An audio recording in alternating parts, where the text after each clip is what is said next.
This week's tale of the Old Trapper is titled Old Trapper and the Snowy Deer Hunt by Shawn Henninger. The old trapper looked out his window as the moon was shining down on the fresh snow that had just finished falling from the sky. The old trapper was up even earlier than usual because he had an adventure planned for the morning. He was preparing for his big deer hunt. Each year around this time, he would get up early, put his chili on the stove to warm up, get his warmest hunting clothes, and set out for the day. This year it was going to be an important hunt as his favorite deerskin jacket was beginning to wear thin. It had a hole under an armpit, and one of his pockets was torn clean off. He also needed to get plenty of meat to get him through this year's winter. It wasn't the coldest or snowiest he had seen, but still was challenging. He might even luck out and find a raccoon in one of his traps that he could make into a new hat. The old trapper had been on many successful deer hunts and knew that it took finding just the right spot, being quiet, getting to your spot early, and a little bit of luck. This year he had been tracking for months in preparation and had the perfect spot picked out. He was so excited for this year's hunt that he had trouble getting to sleep. As he would drift off, he would quickly wake up, fearing he'd slept in too late. The wind was chilly as the old trapper walked out of his front door and headed to his spot. The snow was only a few inches thick and perfect to track any deer, but it also made a loud crunch, crunch, crunch as he made his way into the woods. The old trapper loved the quiet of the morning and stopped to admire all that nature had to offer. The old trapper climbed over a log he had scouted out earlier and sat down with his back against it. This would be a nice spot to sit and wait for the deer to show up. The air was blowing hard, and the old trapper bundled up as tight as he could, trying to keep warm. He could see his breath in the air, and small eye circles started showing up in his beard. This will all be worth it for my new coat and meat for my chili, he thought. The old trapper was sitting much earlier than he had anticipated, as the moon was still shining. As he laid with his back against the log, he moved to get more comfortable and laid his head back. His eyes began to feel heavy and he felt himself drift to sleep. Just as he was drifting off, he heard a big crash of branches and crunching of snow. The old trapper's eyes popped open as he looked all around, expecting to see the biggest deer of his life.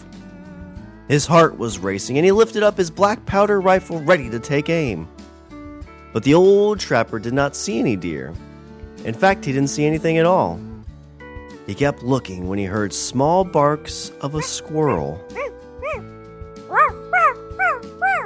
Standing just to his left was a gray squirrel looking at the old trapper. The old trapper smiled and sat back down as the squirrel raced around the tree and jumped back into the branches.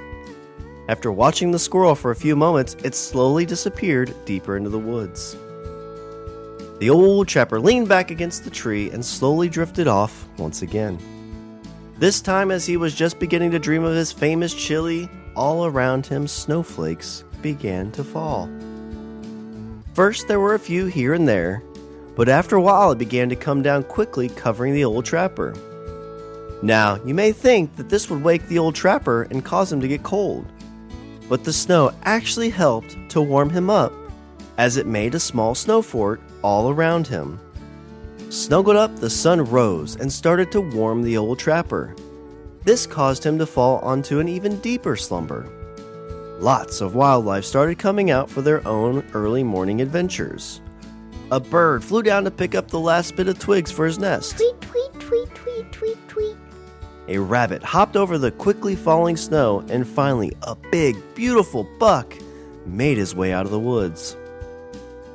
Now, the old trapper's snores probably sounded more like a deer call, and this interested the buck. It wandered over to where the old trapper was sitting and sniffed near his feet. The old trapper rolled over and laid his head on the fresh snow piling on the log. The movement startled the buck as it started wandering back towards the woods.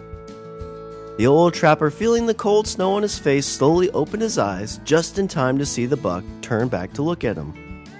The old trapper tried raising his black powder rifle, but snow had piled all around it. The struggle startled the buck even more, but the old trapper was able to raise the rifle up and put the buck in his sights. When he pulled the trigger, there was a loud snap, but no bang. The old trapper watched as the buck walked back into the woods. The old trapper checked his rifle and found the problem. The snow had melted and caused his black powder rifle to misfire. The old trapper rarely lost his temper, but this caused him to become very upset. The snow was coming down harder, so he decided to just go back to his cabin. As he walked back, he heard some children. He was a ways away from them, but he could tell they were struggling to chop down a tree. The old trapper normally would go and see if there was anything he could help with, but he was in such a bad mood, he was just going to go back to the cabin. As he continued on his way, he could still hear the children struggling to get the tree chopped down. Now, this is where the old trapper stopped and took a deep breath. Just because he was having a bad day didn't mean he needed to ignore his values. He was always one to offer a helpful hand to those in need. So the old trapper turned back around and headed to the children to see if there was anything he could help with. The children explained to the old trapper that they have never cut down a tree and were struggling. The old trapper took his time and explained to the children how to safely cut down a tree. Once it was cut down and chopped up, they gathered the wood and took it back to their house. The old trapper helped them stack it neatly in front of the house and accepted an invitation to come inside to warm up. Once inside, the old trapper discovered why the children were cutting the tree by themselves. Sitting with a blanket and a warm cup of water was the children's father. "Thank you for your help, old trapper. I've come down with something that has had me stuck in this house for weeks, and I haven't been able to cut any wood to keep us warm. If not for your help, I don't know what we'd do. Please join us for dinner." The children's mother walked in and took the old trapper's deer jacket with the hole. Upon seeing the hole, the mother offered to fix it. The meal was delicious, and the old trapper hated to leave good company, but needed to head back to his cabin. The family thanked the old trapper once more, and the mother gave the old trapper a bag of goodies to take back with him. The snow had continued, and the trip back was a long one, but with his deer jacket fixed, he was much warmer than he would have been. After getting back in his cabin, he looked over the bag of items the family had given him. Inside was a new pair of wool socks, some deer meat, and a brand new raccoon cap. The old trapper laughed to himself. Today was a good day for him as he learned a valuable lesson. Even though he was having a bad day, it was always good to remember your values and how good it felt to help others in need. The end.